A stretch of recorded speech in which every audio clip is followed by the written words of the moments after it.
থাকতে একা তো পারবো না।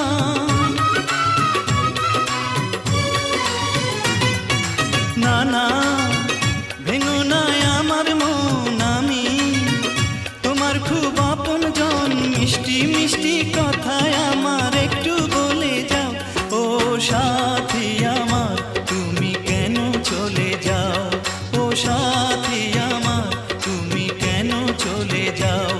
কি দোষ করেছি এ কথা